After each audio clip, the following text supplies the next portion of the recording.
Good morning students, how are you?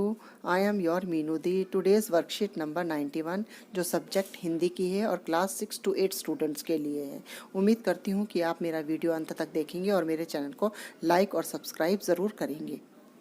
Worksheet number 91 है जो हिंदी विषय की है, जेनरिक है और क्लास 6 to 8 स्टूडेंट्स के लिए है. इसमें बताया गया है कि हमारे आसपास प्रदूषण बढ़ता जा रहा है. जैसे आप जानते ही हैं सभी कि प्रदूषण हर जगह फैलता जा रहा है. इसके लिए विभिन्न प्रकार हैं. इसके भी बहुत सारे प्रकार हैं, जैसे ध्वनि प्रदूषण, जल प्रदूषण, वायु प्रदूषण आदि. नीचे कुछ तस्वीरें दी गई हैं, उन्हें देखकर बताना है कि इनसे किस प्रकार का प्रदूषण फैल रहा है. जैसे हमारी पहली तस्वीर है, इसमें बताया गया वायु प्रदूषण के बारे में. दूसरी तस्वीर है भूमि प्रदूषण के बारे में. तीसरी तस्वीर में जैसे दिखाई गया कितना शोर हो रहा वाहनों का वगैरह का, तो ये ध्वनि प्रदूषण है. चौथा, गंदा पानी निकल रहा है, तो ये किस प्रकार का प्रदूषण है? जल प्रदूषण है. किस प्रकार का प्रदूषण है? जल प्रदूषण है. फिर इसके बाद है इनमें हमारे जीवन पर क्या क्या प्रभाव डाला, क्या क्या बुरे प्रभाव डाले हैं इन तस्वीरों को देख के. तो सबसे पहले ये क्या दिखाई दे रहा है? जल प्रदूषण है. तो जल प्रदूषण क्या होता है? जब जल में अनेक प्रकार के हानिकारक तत्व मिल जाते हैं और वह पानी पीने योग्य नहीं रह जाता, तो उसे क्या कहते हैं? जल प्रदूषण कहते हैं. ऐसे पानी का उपयोग करने पर मानव के स्वास्थ्य पर बुरा प्रभाव पड़ता है और पानी में रहने वाले छोटे छोटे जीव जैसे मछली आदि भी मर जाते हैं. फिर दूसरा है ध्वनि प्रदूषण. जैसे ध्वनि दिखाई दे. ध्वनिक प्रदूषण चिड़चिड़ापन और अक्रमता के अतिरिक्त उच्च रक्तचाप बढ़ा देता है, जैसे हाई ब्लड प्रेशर कहते हैं. तनाव होता है, कर्ण छेद, कानों के सुनने की क्षमता को भी प्रभावित करता है.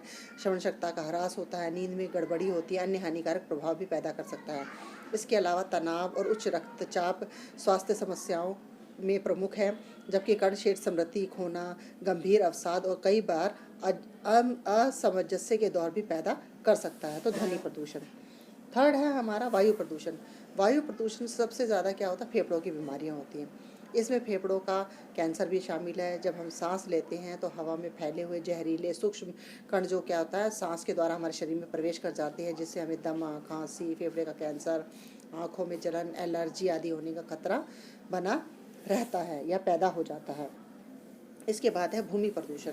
भूमि प्रदूषण का क्या प्रभाव होता है? कृषि योग्य भूमि की कमी हो गई. आज देखते हैं आप, बिल्डिंगें बन गई हैं, बहुत ज़्यादा वो हो गया है. भोज्य पदार्थों के स्रोतों को दूषित करने के कारण स्वास्थ्य के लिए हानिकारक है. भूस्खलन हो रहा है, यानी पृथ्वी जैसे होती है कि ज़मीन खिसकती जा रही है, और तथा इससे क्या होता है? जल और वायु प्रदूषण में भी वृद्धि हो रही है. भूमि प्रदूषण होने से जल और वायु प्रदूषण में भी वृद्धि होती है. इसके बाद लास्ट हमारा क्वेश्चन है कि हम अपने आसपास बढ़ते हुए प्रदूषण को कैसे रोक सकते हैं, कुछ उपाय दीजिए. प्रदूषण को रोकने के लिए हमें निम्नलिखित उपाय अपनाने चाहिए. नंबर 1, स्कूलों में पर्यावरण केवल विषय के तौर पर ना पढ़ाकर बच्चों में एक चेतना के रूप में जगाया जाना चाहिए. कार्यशालाएं इसका बहुत अच्छा माध्यम हो सकती हैं, जिनसे बच्चे पर्यावरण के अनुकूल व्यवहार करना सीखेंगे. और पर्यावरण के प्रति जन सामान्य में चेतना का विकास करना भी आवश्यक है, क्योंकि पर्यावरण है तो हम हैं. सेकंड है, हमारा घर के बाहर पीपल एवं नीम का वृक्ष होना काफ़ी लाभदायक होता है. इसके अलावा गमलों में भी तुलसी, एरेका पाल, एलोवेरा, मनी प्लांट लगातार घर के वातावरण को प्रदूषण रहित किया जा सकता है. नंबर 3, यदि आप निजी वाहनों का उपयोग करते हैं तो आपको कार पूलिंग करनी चाहिए.